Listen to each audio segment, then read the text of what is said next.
Hi, this is Michelle Aaron with the LaRouche organization, campaigning out in Jefferson Valley with my friends Art and Sylvia, talking to people about the Diane Sayre for Senate campaign and crushing Green New Deal. And what we wanted to offer for you is a musical offering. It is a canon by the classical composer Joseph Haydn called Ode to a Greedy Person. I should be envious, fool, go save, invest, and buy, get all that you want, and leave it here, and leave it here, and die, and die, and die, and leave it here, and die, and leave it here, and die, and leave it here, and die, and leave it here, and die, and why should we envious here and there, go save, and die, and leave it here, and leave it here, and die.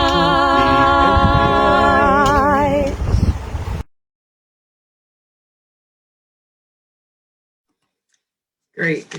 Well, that was a lot of fun. That was a canon actually composed by Haydn, who was one of the teachers of Beethoven.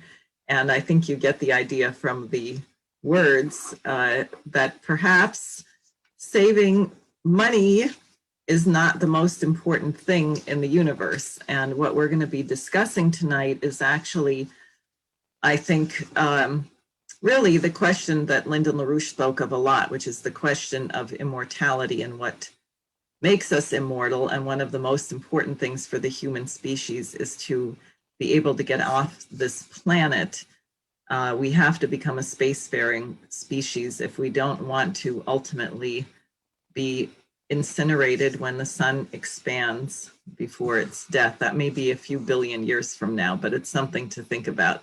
So let me just introduce the panel. I'm Diane Sayre, independent LaRouche candidate for US Senate against Chuck Schumer.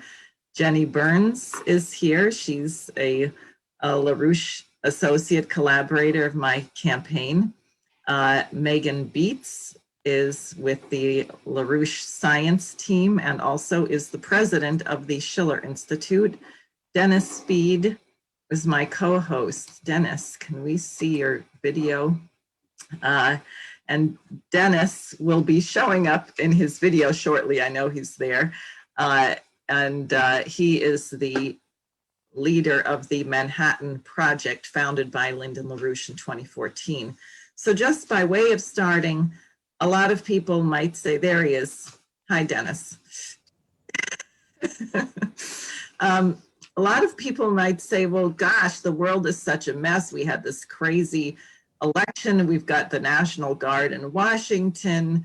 We have 20 million people facing mass starvation in Yemen. We have the infrastructure collapsing in the United States, Texas without electricity. Biden is bombing Syria. You know, there's all these things going on. Do we really have time to be thinking about outer space? Is that something we should be worried about right now? And I would just say that, yes, in fact, what Lyndon LaRouche goes through, and I'll get to that a little bit later, is the necessity for developing a manned colony on Mars. He wrote an absolutely beautiful paper. I just reread it, entitled The Science and Technology Needed to Colonize Mars. But it's much more than that. It's really about the benefits that we will attain by going to Mars, the culture that's required, etc. But I'm not going to go through that right now, but shortly after we hear from both Jenny and Megan. So I'm going to turn it over to Jenny Burns, who will tell us a little bit about what's happening right now, which is tremendously exciting and many people may not be aware of it. Yes, it is very exciting.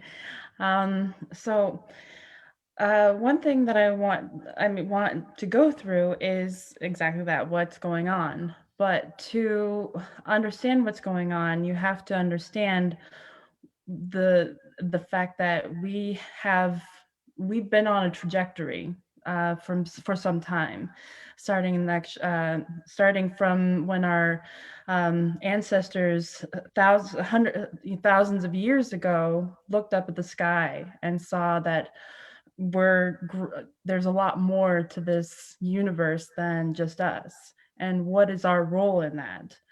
And um, coming back to the 21st century, I wanted to pose what Croft Erica had to say in terms of being in the year 2000.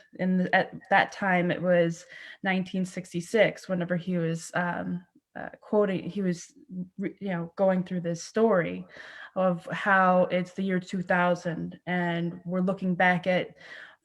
He's looking back at how we started, how the space program started. Um, he states, "It was long, long ago in the year 2000." Okay, so he's sorry, I messed up. He's already, so basically already like hundreds of years in the future, where we've already had space stations already established. We've had colonies on the moon. We've had colonies on Mars. We've gone to Pluto. We've gone and done a bunch of things where humanity actually was there and is there. And he states, "It was long, long ago in the year 2000. We are in space. A giant globe arches to our right, 500 miles away. Its bulky outline covers a major part of the sky, but only a slim sickle unveils its bright shape to the observing eye. The remainder is absolute blackness. It constitutes a sinister, blind hole in the glorious panorama of stars around, suddenly interrupting the gleaming galactic arc where countless stars are blending into shining clusters, looming at the edge of infinity. Out of this black hole came our ancestors. At the end of the 20th century, they finally shattered the chains which kept them in bondage of time and space. Vigorously, they had invaded the realm of nature, making themselves masters of energies never dreamed of before. What had achieved, what had been achieved in a relatively short period was really amazing. Elated with what had been done, the best among them fought for the highest goal: detachment from their star and flight into the glaring purity of untouched space. The planets well known to us were unknown land for the pioneers of these old days.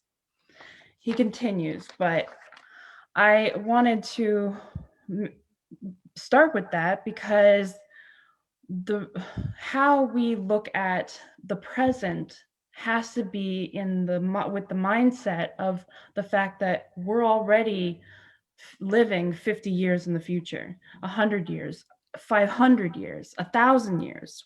Where's mankind going to be? What are we actually going to have accomplished? And by thinking, not only thinking, but living that drives the present. It's not the other way around. Events do not create the future. It's not a series of events. It's the future. It's idea that drives the present. And with that, I wanted to bring up what's going on right now. The fact that, let me just bring this up real quick. Okay.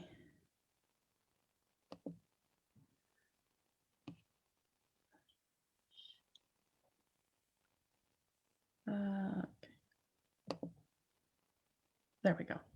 So we just had a really awesome, exciting process of where our space program, this NASA, launched Perseverance and made a successful landing on Mars, where you see how the process in this picture of the actual landing.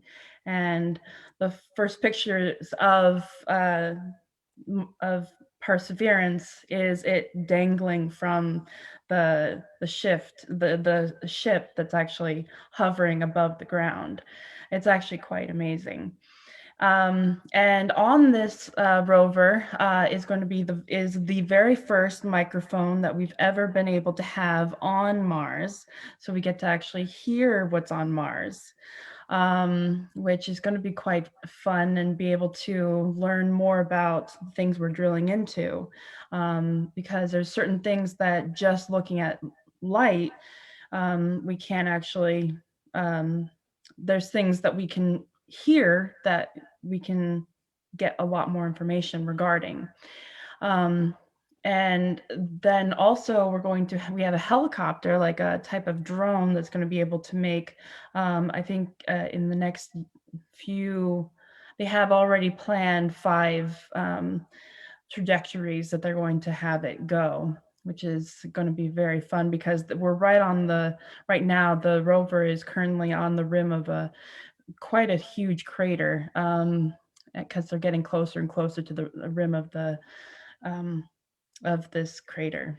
And this is them cheering. It's always very fun, because everything, science and the development and discovery and just the future is so exciting. But one thing that's absolutely beautiful, this is a picture, a high definition picture from Perseverance. So I don't know if you've seen pictures from the Curiosity rover. I don't know why they use such a bad general camera on the Curiosity, but this is as if the lenses on Perseverance has the same type of lens that our eyes have. So this is what we would be seeing if we were standing there. That's what the type of camera that they used. So this is the Milky Way galaxy and all the stars in the night sky of Mars. And I mean, this is what like I said, the lens is how we would be seeing Mars. So that it's really awesome. It's just absolutely beautiful. And there's there's other plans. And one thing about what's going on in the United States is we still have a plan to go to the moon by 2024. That's still a reality. That's still in the works. And that's one thing that we cannot let get stopped, no matter what, and there's a lot to say about that, because like a war in Syria, a war with Russia, China would be the worst possible thing, because that would, stop any of this progress. But which this is hopefully this kind of thought process and actually seeing what's going on motivates us to stop these kinds of things. And so I want to move to what China's doing. Whoops, not that one. And go back. Okay, so this is a picture of it's kind of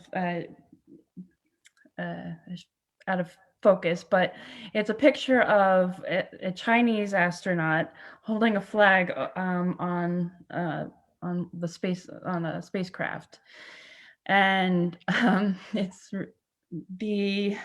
so their plan is, and they've already got the dates and the trajectory of having a rover be sent over to Mars as well.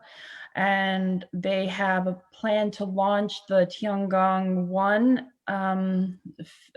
phase, which is going to be a space station, which is a lot bigger than the International Space Station, and it'll be like an International Space Station, but it'll be larger. They'll have cargo docking. They'll have larger labs. There's going to be a lot more that can be done.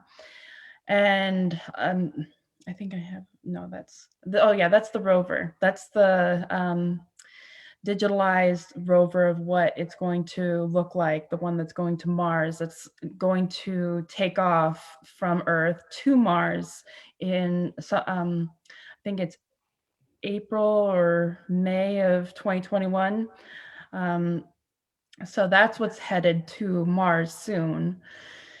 And that's the space station that I just mentioned that NASA's sending up the first few modules of. It's going to be huge. It's going to be able to, I think, hold 100 astronauts. So that'll be really exciting. And that's one of our great Chinese astronauts. And then we have United Arab Emirates is also planning, sending off, it's already sent off a satellite to go to Mars to do investigations of the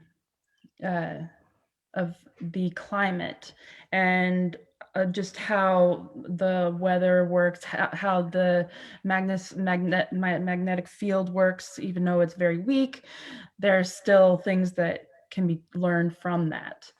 And this is them holding a heat shield from the ship. And then one thing that I wanted to do is end my presentation with Sarah Al-Amiri. She goes through, let me just have her say what she has to say. It's very wonderful. Let me just get this going. Hold on.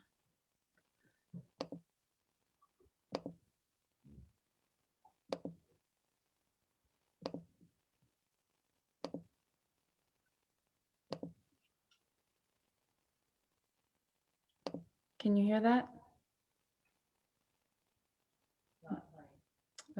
No, we see it. Okay.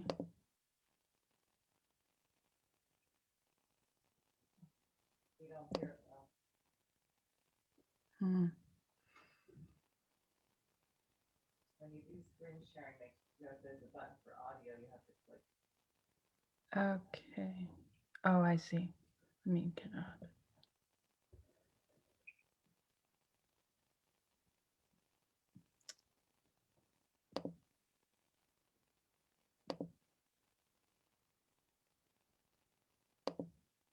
Okay, I got it.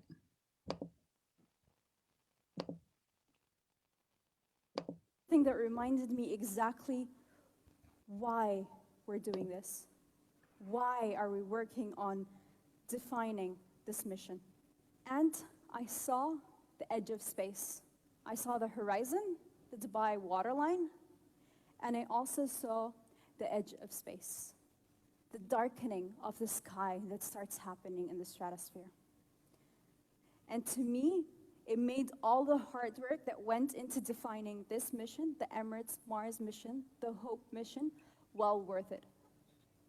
At the end of those 100 days, we were able to come up with the science of the mission. So what is the mission going to do?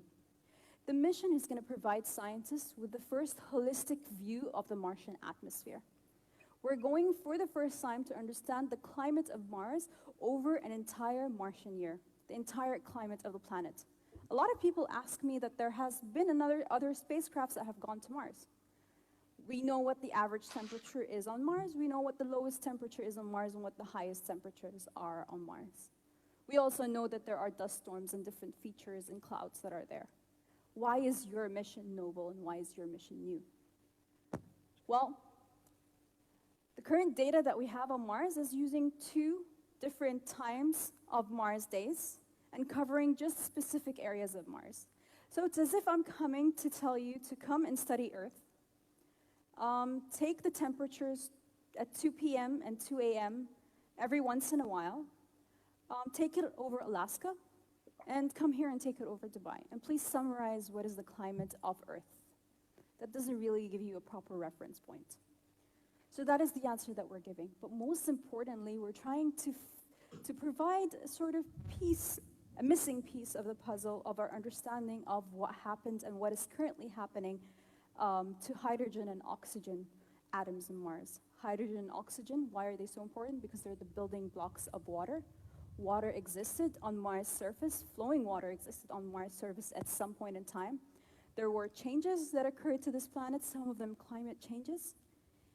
And hydrogen and oxygen today are escaping from its atmosphere. We want to understand, is Mars's climate, is it playing a role in the escape of hydrogen and oxygen? Water, again, is important to us and planets because Mars exists in the Goldilocks zone. And water, as we understand life, is one of the building blocks of life. And it's called hope for a reason above and beyond the science that it's contributing. Today, our region, the Middle East, is filled with turmoil. It is a region that is going through a few of its darkest hours. And what we are doing at the Hope Emirates Mars mission is providing a message. The Middle East is made up of over 50% youth. This project, Hope, is being run by a team that is under 35, a team that is made up of 34% women. The average age is 27. An entire nation is putting its hope in a team of youth and presenting a message to the region. This mission is also called Hope because we are contributing to the global understanding of a planet. Data. We are going above and beyond the turmoil that is now defining our region and becoming positive contributors to science. Science, to me, is the most international form of collaboration. It is limitless, it is borderless, and it's run by passions of individuals for the benefit of human understanding. Today, I'd like you all to do something with me. I want everybody to lift up their finger and cover a region of the sky. Look up at your finger and sort of the region that the Hubble Space Telescope was pointed at a region that small, and it came up with this image. This image, the dots of light that you see in these images, are not stars. They're galaxies.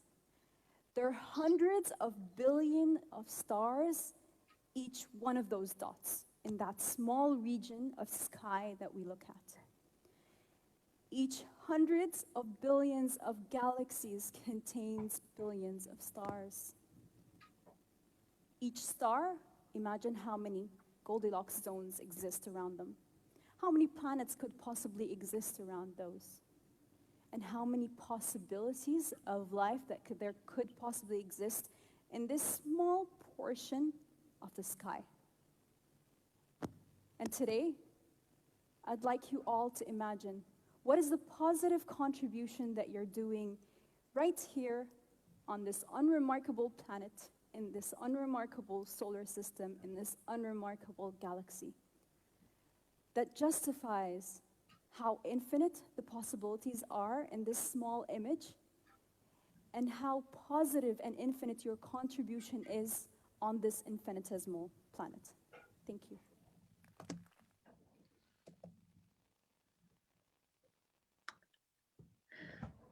So that's where I'll leave it.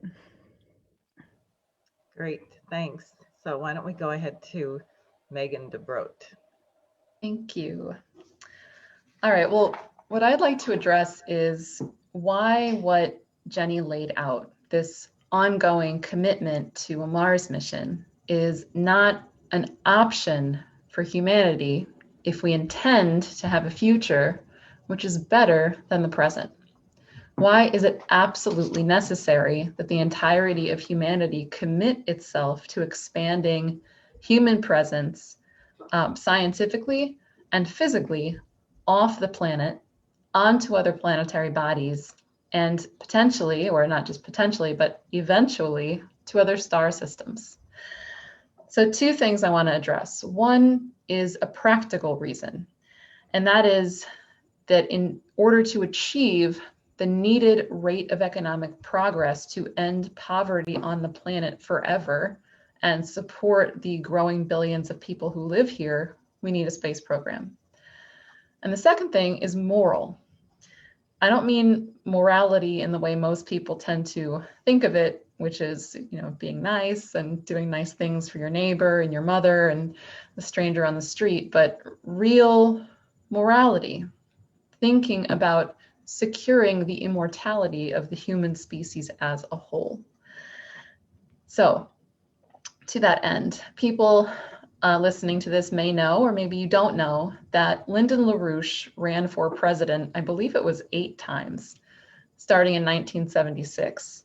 And his 4th run for the presidency, 1988, during that run, he made the centerpiece of his presidential campaign a program that he had developed alongside the best scientific minds at the time for a 40-year crash program to establish the first permanent human colony on the surface of Mars. Now, as part of that, he wrote the paper that Diane referenced at the beginning. I'll show you my copy here, which we published in Fusion magazine, which LaRouche founded, and which had a circulation of 100,000 subscribers, making it the 2nd most widely read science publication in the country at one point. But LaRouche published this paper, The Science and Technology Needed to Colonize Mars. And in there, he details an absolutely enormous 6-phase program involving all of humanity on the planet, not just the United States, to get ourselves to the point where in 2027, we could step foot on the surface of Mars to establish the first permanent science colony. Now, the phases in between, which I'm not going to detail, I'll just reference, involve establishing manufacturing in low Earth orbit, beginning to not only export things from space back to Earth, but more importantly, build things in space for further space exploration, establishing a science colony and manufacturing on the surface of the moon, building an interplanetary transportation fleet. But around all of this, the key, which I think Diane is going to take up, were new fundamental science breakthroughs, discoveries of new principles of which we had not yet mastered. So that was LaRouche's proposal in 1988. Now, I want to address what tends to be an objection from people to the idea that we should be making such a bold and large effort in space. Now, many of you might think this yourselves, or maybe you don't, but you've heard other people say it, and that is, where are you gonna get the money? Dude, that's so expensive, right? Now, people don't usually object. You say, satellites in the Earth, that's the reason you have GPS, and that's the reason you have a cell phone. And they say, yeah, okay, I like that stuff. But we're not really gonna send people to the moon. That's such a waste of money. Billions and billions of dollars. Look at the poverty on Earth. Look at the problems on Earth. Look at my neighbor who, right, etc. Well, the first thing to say, a bit of an aside, but no astronaut had his wallet in his back pocket with $20, to like pay his ticket for the lunar lander. No money went into space. Everything that was done to put us into space happened on Earth. But I think more importantly, what we're getting at is the fundamental and wrong, false assumption that economics is money, that economic progress is financial profit, right? This is taught in universities. This is enforced around us. This is related to the fact that people tend to, even if they say, oh yeah, I hate Wall Street, they're so evil, people tend to think that these people must be geniuses because they figured out how to make a ton of money. But in reality, and what Lyndon LaRouche demonstrated decisively in his discoveries in physical economics in the 1950s and ever since, economy has nothing to do with money. Money's an afterthought. Money's a way for government to guide and facilitate certain activity, but actual economics is physical. It's measured in and seen in the way in which human society organizes itself to increase our power in and over nature. Think of the farmer today, a single farmer who can produce food for thousands of people, right, with his effort, as opposed to the farmer 100 years ago. That's an increase of power. Now, so for time reasons, I was going to show something called the triple curve. Maybe we can get back to it in the discussion. But what I do want to show is a short clip of Lyndon LaRouche addressing this issue of economics. And he's speaking in this clip, he's speaking to a group of, I don't know, 100 or so young people. This is in 2003 at the start of the LaRouche youth movement. And he's, just prior to this clip, he's made fun of money. So let me pull it up here.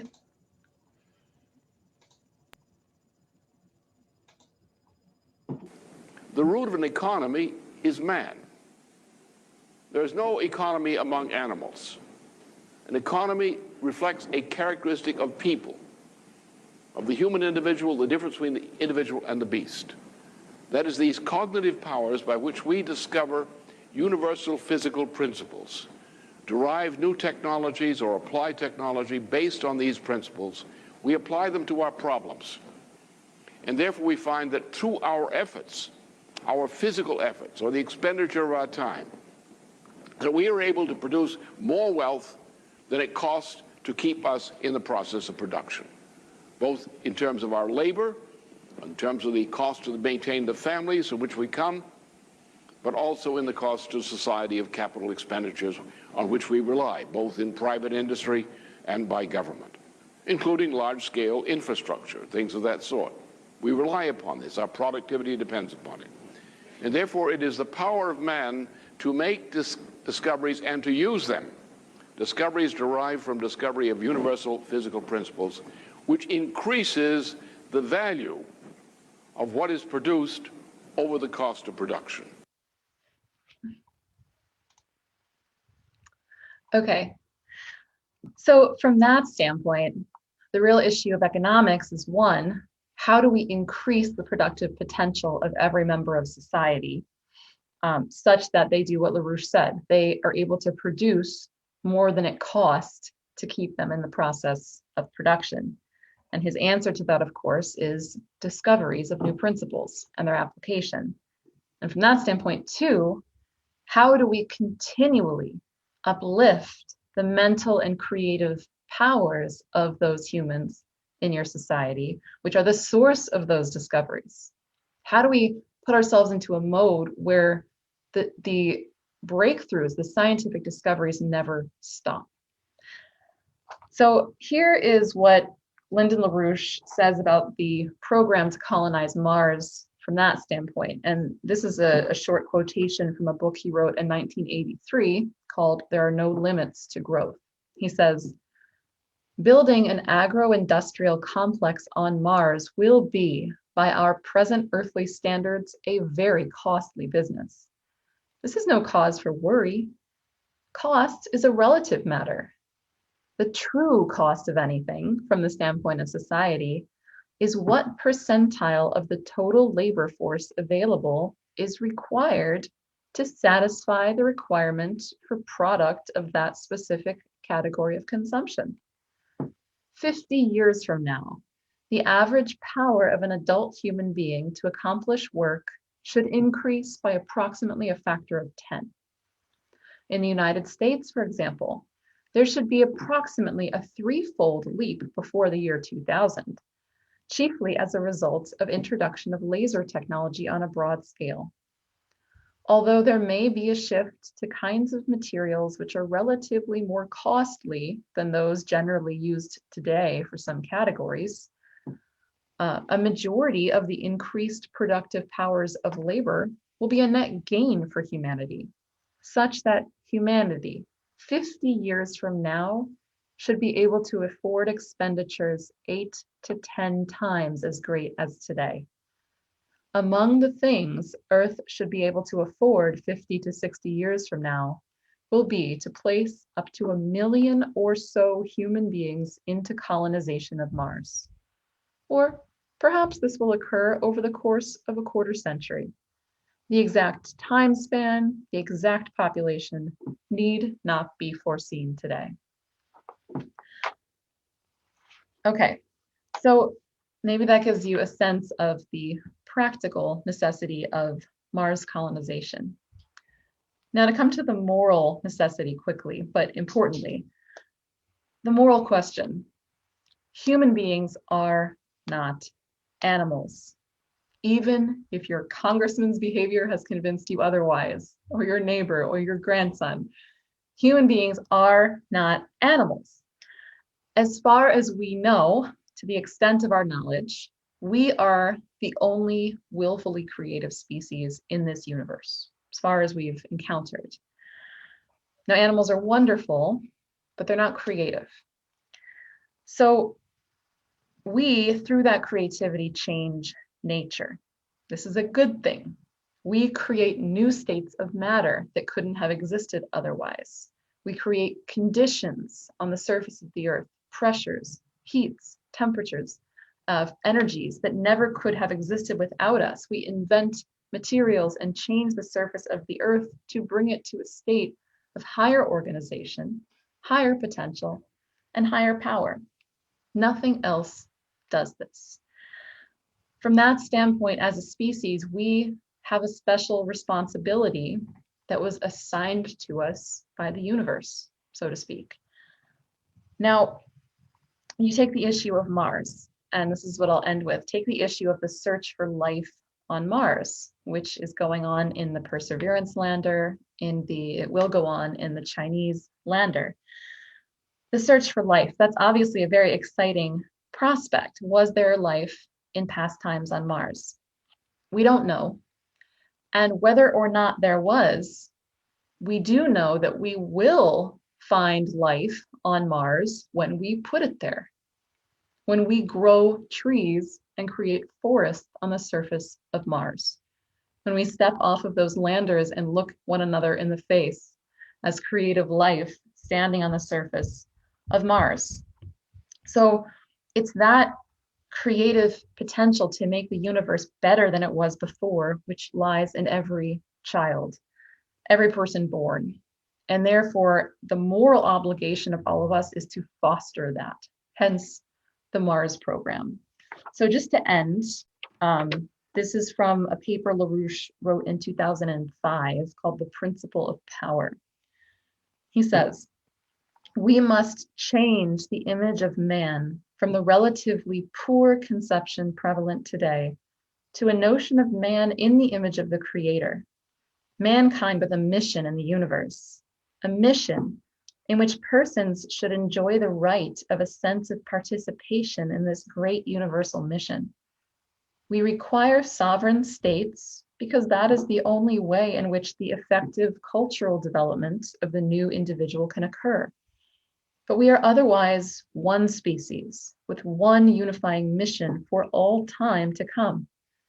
We must reflect that imparted sense of personal identity in each sovereign individual person. We must look upward to space so that we are impelled, even within our daily missions, to see ourselves and one another in a better way than mankind generally has seen mankind in the past. Great. Thanks very much, Megan. So I'll just say a few things right now. And if we could get the first image, Jose, if you're there. Yeah. So this is Kraft Erica's idea of what the first colony on Mars would look like. And I would say who knows, if there's a possibility of creating a magnetic field, maybe we'll be able to create an atmosphere for the whole planet as things develop. But this is the city. And if you look inside that dome, I didn't realize, but we had the honor of Kraft Erica's daughter speaking at a Schiller Institute conference. And she explained those things you see inside the city are clouds that Kraft Erica actually planned even to have seasons inside of this giant space. And the different spheres that you see around the central dome, I think, have different functions. You can also see clearly they're working on some kind of agriculture. It looks like they're growing grass there. Almost looks like big buildings and so on. So just imagine, this is a place right now where the temperatures are generally much colder than they are on Earth. It's barren. There was water, is ice in places, apparently, I think we'll see what else we find there, but otherwise really not much to work with.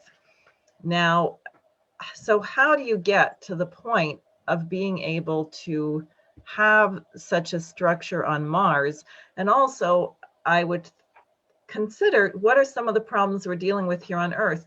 How is it that China actually just was able to eliminate extreme poverty? One aspect of it was relocating people if they were in really desertified areas, barren land, just barely scratching out a living in the dust of the earth, they would relocate people. I hope, can I still be heard? My internet connection is unstable, it says. Yes, okay. They would move them into cities or places where you had modern technology. And there is a lot of work. Dubai, the United Arab Emirates, they're actually doing experiments of greening the desert and so on. But imagine the problems we have here, people having contaminated water, things like that. In order to do this, all of those problems would have to be solved. Now, if you go to the next slide, there are 4 major areas that LaRouche identifies, and I would ask you to consider what the implications would be here. And he makes a particular point.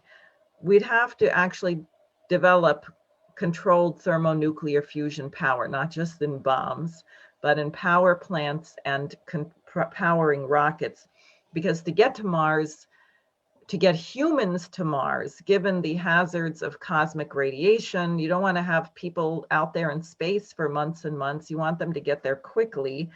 And therefore, you want to have a rocket that's able to accelerate at the rate of gravity, basically. So you're also not putting people in a zero gravity situation, but if you're accelerating at the rate of gravity, they would have a sensation as if they were on Earth.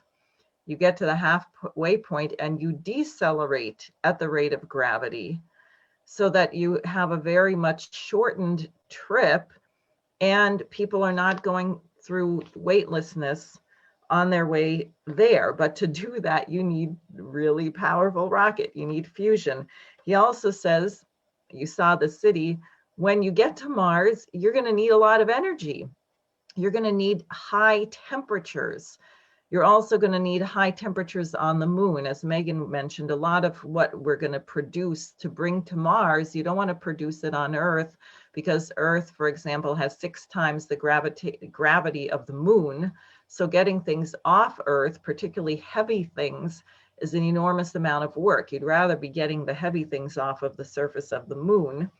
But to produce things like this, given you might have limited types of elements, and you need to form them into different kinds of molecules and new kinds of material, you need very high heat. So again, you're going to need fusion. Then he says you're going to also need lasers similarly, so that you have directed energy to be able to produce what's required, also perhaps to break certain components into their original elements, things like this. So we're going to have to make breakthroughs in these technologies, and you can think of the kind of implications that these would have here on Earth. We developed this for Mars and the moon. What does it mean for the science of medicine, for manufacturing, for agriculture, all the things here. Third, optical biophysics, the study of light and light waves in life and in physical developments of biology. This LaRouche believed has major implications for doing things like curing cancer, treating diseases. I don't know where it stands. If we'd been doing more work on it already, perhaps we would have even been able to prevent the coronavirus from getting as far as it did. But we're going to have to learn a lot more about human life, the kind of things our bodies respond to, how do cells communicate, this kind of thing.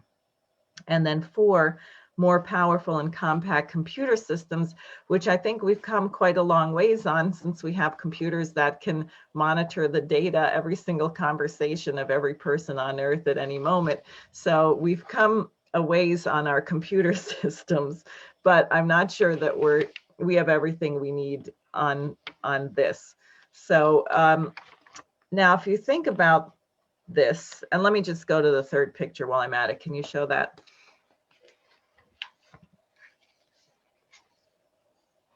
Yeah, so this is a graphic of the industrialization of the moon. I think that's the Earth there in the background, just to give you a sense of that. So that's it for the slides. Now, as Megan was saying, LaRouche talks about what it means to be human and the spark of creative reason, which gives man not only the capacity for discovery, but he said that this capacity for discovery is also intimately related to the quality of lovingness toward other people, typified by Christian love, not erotic, not bestial love, but what the Greeks called agape. And he said, if this is our human nature, then what does this tell us about man's proper destiny? Can it be anything but the efficient self-development of that capacity for the good, which is a really beautiful idea. And I'll say that part of this is the way that human beings transform our species, that we can transform our species as an act of will. That is, we don't sprout an extra fin between our shoulders if we swim a lot, or, develop polka dots or stripes or something. But by making discoveries of how to burn wood, how to cook our food, how to heat our houses, what happens is we become a different species, that our behavior changes, that we don't have to spend 90% of our time scratching around in the dirt for food or hunting and die at the age of 30 because we ate something poison or a disease came through. That as a result of creating artificial environments, which we live in now, we depend very much on electricity, for example, we have freed ourselves to spend more time developing our minds, more time learning to play an instrument, learning to science, that we are able to willfully transform our species, which is an incredible thing.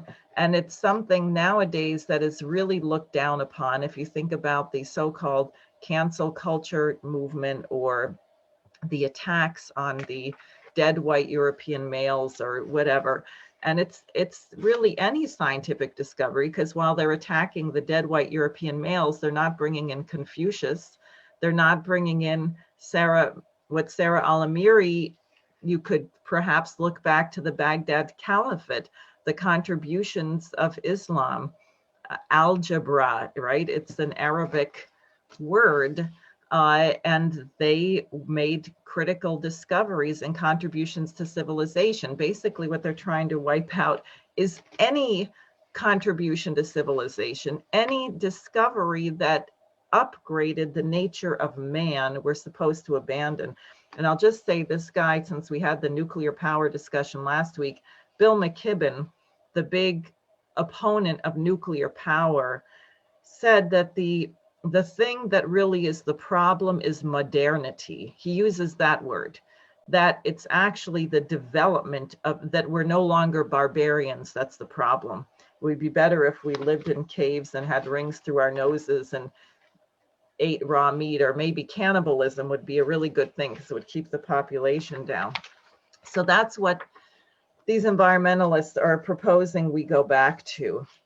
Now, LaRouche raises a question, and I'm going to end with this and see if Dennis has some things that he'd like to say, because he raises the question, suppose we do this, suppose we make all these breakthroughs.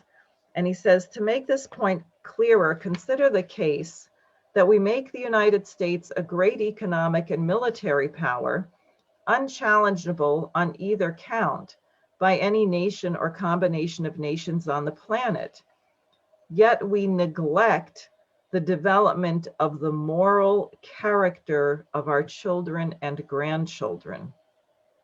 In that case, as we see in the fallen nations and empires of the past, those grandchildren and great-grandchildren will destroy this nation with the wrong choices. And in the section leading up to this, he's talking about what is education. It's not things, it's not factoids, it's a development of character.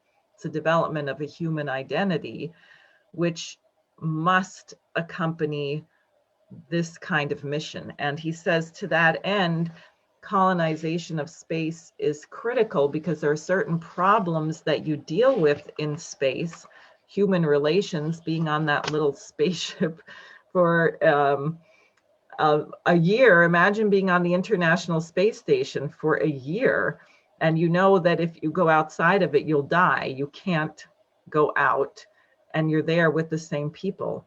How many people could deal with that? So there are certain moral qualities that are actually required to attain this. And therefore, if we want civilization to survive, it's not enough to simply make the scientific breakthroughs or build a really big machine or have a really big military, but there's a quality of character of the person that goes along with this, which I would suggest we have been very short on for some time in the United States, and which is one of the things that my campaign seeks to address. So I'll leave it there and turn it over to my co-host and see what thoughts he has.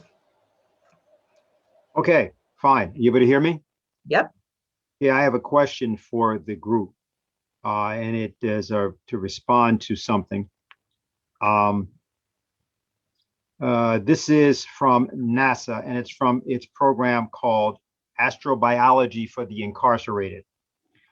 As the lead for education in NASA's astrobiology program, Daniela Scalise has been, or Scalise, I should say, has been developing educational materials framing astrobiology as an origin story for over a decade. When she met Nalini Nadkarni from the University of Utah in Salt Lake City, who had been expertly bringing science to incarcerated learners for nearly 2 decades, Scalise realized that the transformative history and future of science, of life in the universe, could be especially relevant to people within incarcerated facilities. And then this is all a quote from Scalise. The story of our cosmic origins illustrates our fundamental interconnectivity and relationality, and highlights that we're all capable of transformation and change. Through astrobiology for the incarcerated, we can share these messages embedded in the science that adaptability and resilience in even the harshest environments is not just possible, but fundamental to the nature of life itself. Says through an extended jury duty experience, Scalise grew more aware of these inequities within the justice and carceral systems. They talked earlier about the fact the system is disproportionately African American and Latinx, as they call it. Became more aware of these inequities. This spurred her to propose using the existing tools, mission, and platforms of NASA to build meaningful relationships between the space science community and people incarcerated in the prison system. And it says that since it started in 2016, Astrobiology for the Incarcerated has engaged participants in 26 correctional facilities across the country in Florida, Ohio, Utah, and Washington. And it's collected data from surveying more than 1,000 adult participants. Just says that participants not only retain new scientific knowledge from a single presentation, but developed a stronger, quote, science identity, a marker of how much an individual considers themselves engaged with scientific thinking and the scientific process. So I'd just like to get responses to what people think about that. Can I go? Yeah. Okay, so what came to my mind is the fact that what is inherent in all human beings is the ability to make discoveries, and that actually is part of what creates an identity. And what I would pose to every person who, no matter how old, how young you are, to actually investigate what a discovery is. Plato had, in the Meno dialogue, he went to a slave boy and showed that even someone who has never had any education their entire life can know things and make universal discoveries. So I would say that everybody should take a piece of paper and draw a square. And through geometric means, prove that by taking this square, you double the area of the square. Because by going through that process yourself, you actually see and make a discovery yourself. Therefore, by actually experiencing it yourself, you have the ability to know that everyone has that ability. That's what I would have to say. So how are we going to know when people do this? They should email it into your website. Yeah. Take a picture and send it. We'd like to know. Seriously, everyone should try it. We would like you to prove that you know that the area of your square is double the original one. Okay. You're going to say something? Yeah, I was just going to add, say something in response to that. It's along the lines, Jenny, of what you brought up, but I was thinking about writing by Schiller, Friedrich Schiller, called The Aesthetical Estimation of Magnitude. And one of the images he uses in that writing is the mind contemplating the immensity of the universe. And he said, when you first realize that there are trillions of stars out there, you first feel dwarfed by that. You know, what am I against all of that? But then there's a process of transformation where the mind realizes that I myself am able to encompass the concept of all of those trillions of stars as a unity. And in that sense, I am larger than all of it. And I think that applies in this case. I was just thinking about when the mind masters a universal idea, or not just masters, contemplates a universal idea alongside others, you start to lose your earth-boundedness. You start to lose and loosen the chains of the animal part of our existence, which is nice for living and getting around, but it's not who we are. Okay. Then there's a second question. Megan brought up a document, There Are No Limits to Growth, which was written by LaRouche in 1983. He wrote another document that same year called Saudi Arabia in the year 2023. And it has a subtitle or a chapter title, Chapter 1, Overcoming 1,000 Years of Subjugation and Looting of the Arab World. And I wanted to ask you what you think about what Sarah Al-Amiri both is doing and is saying, and about how that work is a way of overcoming that 1,000 years of looting and subjugation.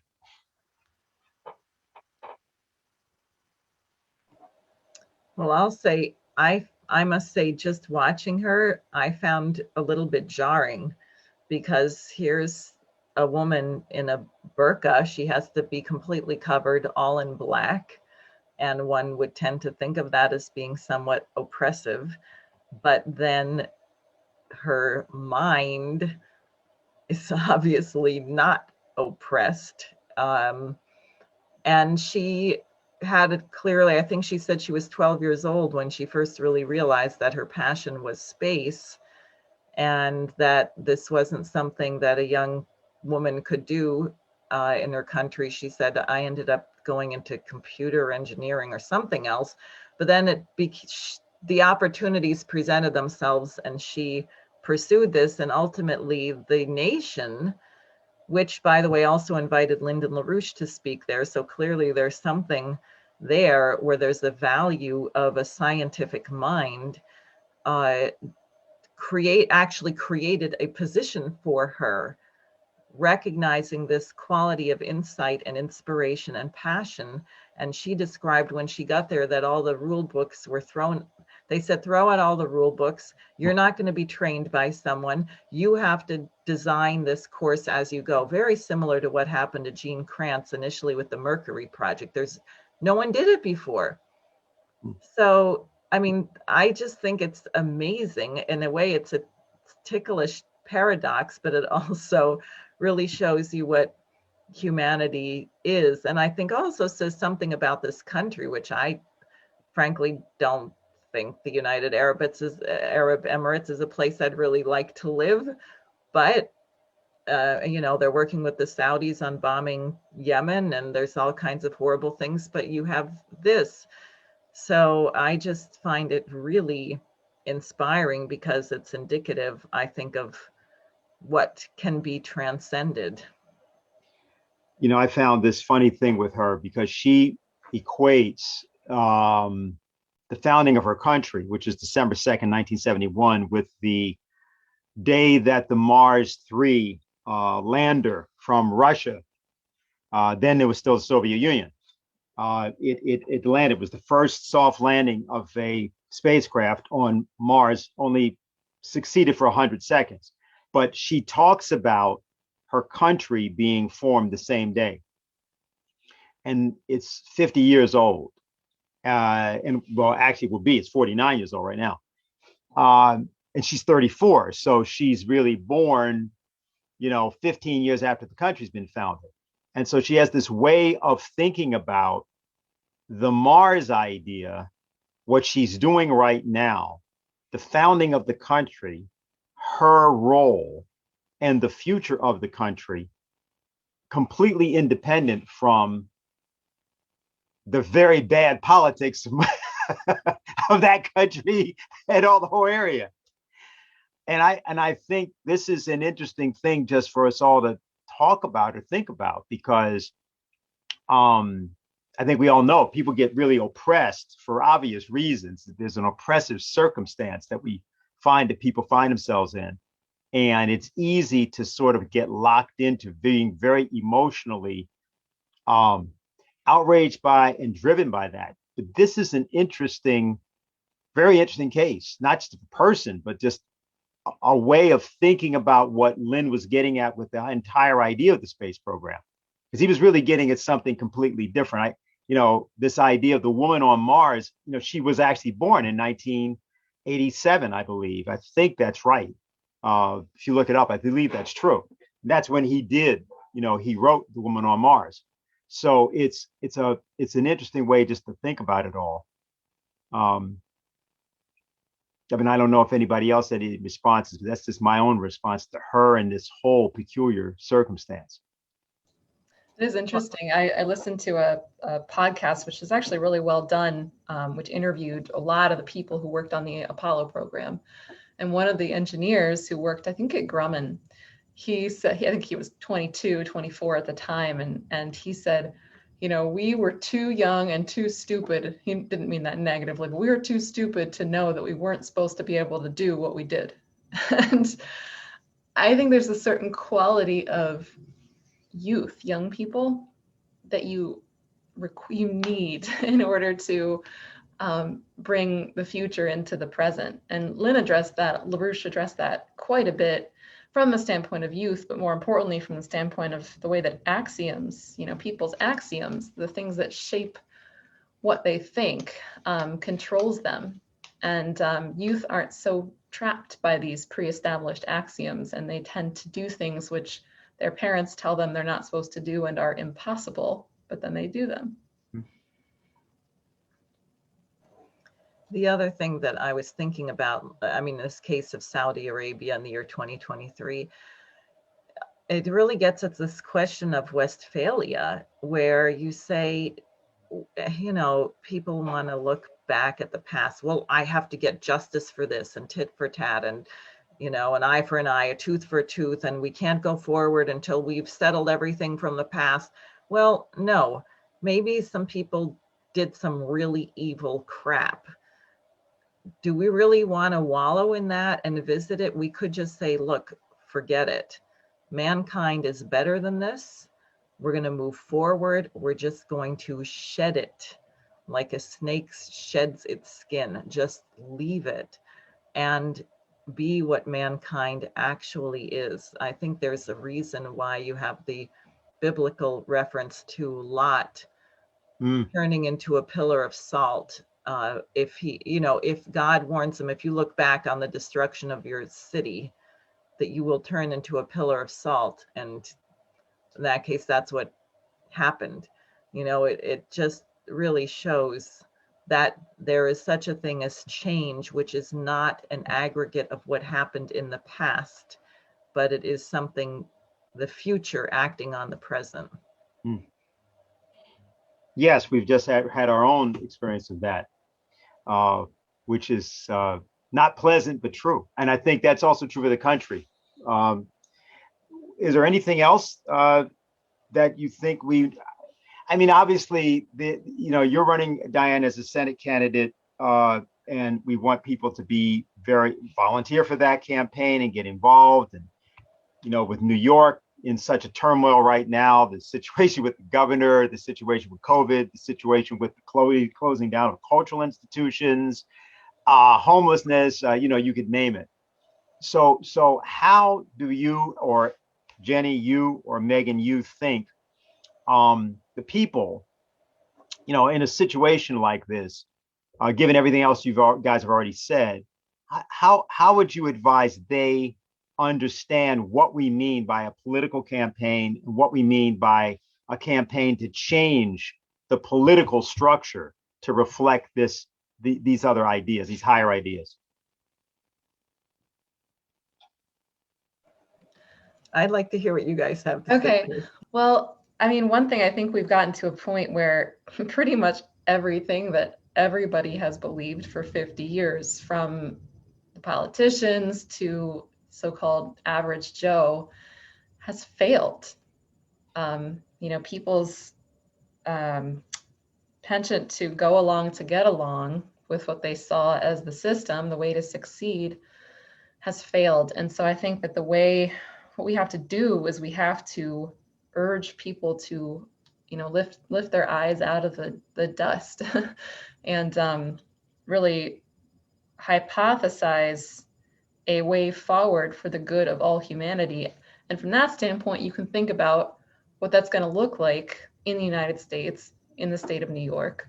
From that vantage point, what we were just talking about, New York State contributed some of the most important parts to the Apollo mission and would have kept doing that if it wasn't shut down, you know. And people have an identity around that, and that can be not just revived, but, you know, we can really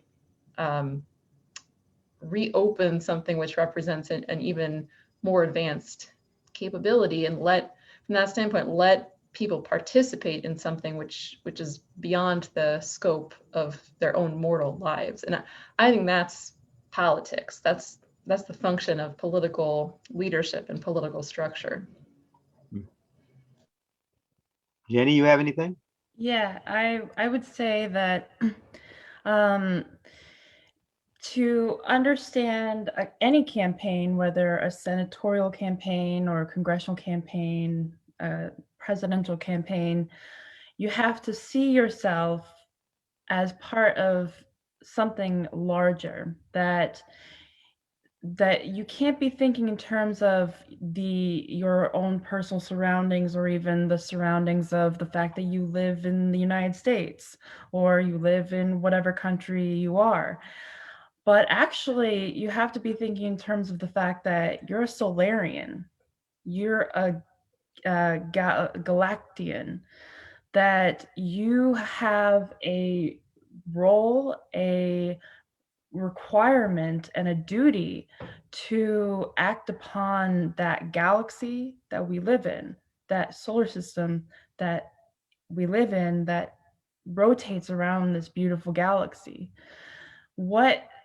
How is it that we're going to make it better and make it and actually act upon it so that we can do our part in that galactic process? And that's how any electoral candidate should be thinking. Great. Well, I'll say a couple things, and I think it's time to conclude. But I think part of what I'm hoping to do with my campaign, and what all of us hope to do as political organizers, is to get our friends to become a little bit self-conscious, for all of us to look over our own shoulder, because I have a sense that what people think they want is much too small, and it is not related to what the mission of mankind is, or to our immortality. And Lyndon used to talk about thinking where the world would be 50 years after you die, not 50 years from now, but 50 years after your death, and then 100 years and 200 years. And what would you like to have contributed? Because we are tolerating things now. The condition of the human race on the planet, by and large, with the exception of what China is doing in a completely different direction to lift people out of poverty, is really hideous. And we have a situation in the United States where we've almost gone back to feudalism, where human beings have become the appendages of the money, like what they're doing in New York City with the homeless population, moving them into these hotels and paying the hotels the full rate of $200 a night or whatever to have people occupying the rooms, where they have none of the services or other assistance that they need. But it's an excuse for the city to bail out the hotel industry. So the human beings are merely incidental. That's disgusting. That is a throwback to the Roman Empire, the British royalty, where frankly, there's not even an elite of, it's as if the human beings are run by the trust funds and don't have a will or purpose of their own. And in this day and age, since we do have nuclear weapons, and a nuclear war would probably be over in about 90 minutes and the whole planet would be annihilated, it's not just a matter of some power imploding. You're going to destroy the entire human race. And therefore, in a sense, we have to change everything. We really have to get back to the principles of the American Revolution. I'm writing a platform which is based on this idea: life, liberty, and the pursuit of happiness, where the pursuit of happiness is not pleasure, but the thing that makes one really happy is to know that your life actually had an impact, that it meant something for all mankind. So you're talking about immortality, the right to life, the right to liberty, to freedom of speech, freedom of association, freedom from want, freedom from fear, FDR's four freedoms, freedom of religion, and the right to be immortal. And I think that's what we intend to change. And this campaign is about doing that, not counting votes, not sucking up to somebody or other to get ahead or anything like that. And this campaign has to grow. We need more leaders everywhere, and maybe other campaigns in other states. And I would just really like to encourage people to sign up on the SARE for Senate website to get active. And also, we have a meeting tomorrow at 2:00. That's the LaRouche organization. Is that right, Dennis? At 2:00 tomorrow? Yes, it'll be tomorrow at Is 2:00. that- Yeah. Harley Schlanger and Claudio Cellani from our Italian organization will be joining us. And it sort of takes off from the unfortunate 75th anniversary of the Fulton, Missouri Iron Curtain speech by Winston Churchill to discuss the nefarious, perfidious nature of British intelligence, which Claudio is very, very happy to discuss because, of course, Italians all know the British intelligence far better than the British know it. So he's going to do that tomorrow. So that's it. Yes. Great. Well, I guess since it started in Venice or something, they Yeah. That's great. So tomorrow at 2:00 on the LaRouche organization. And also, I understand that it might be somebody's birthday today. Oh, yes. Is Kynan on here? Do we have something for him, Jose? Yeah, I'm here. Hello. Hi. Hello there. We got Happy birthday. Thank you. I didn't know you knew. A little bird told me. Happy birthday. Okay, and we got a little illustration of David versus Goliath. Okay, I guess that's supposed to be you, Kynan, on the right. Okay, and okay, no matter how big the lie, truth can always knock out the brains of falsehood. Okay. Great. So for everyone watching, Kynan and Jose are hiding behind the black screens there. And Kynan is, I think, 19 years old. Yep. That's right. That's So congratulations. thank you. You really didn't have to do this. Thank you. All right, and thank everybody, and we will see everyone here next week at 8:00. Also put on your calendar, March 20th is going to be a major international conference of the Schiller Institute. That'll be all day. So thank you for joining, and we'll see you next week.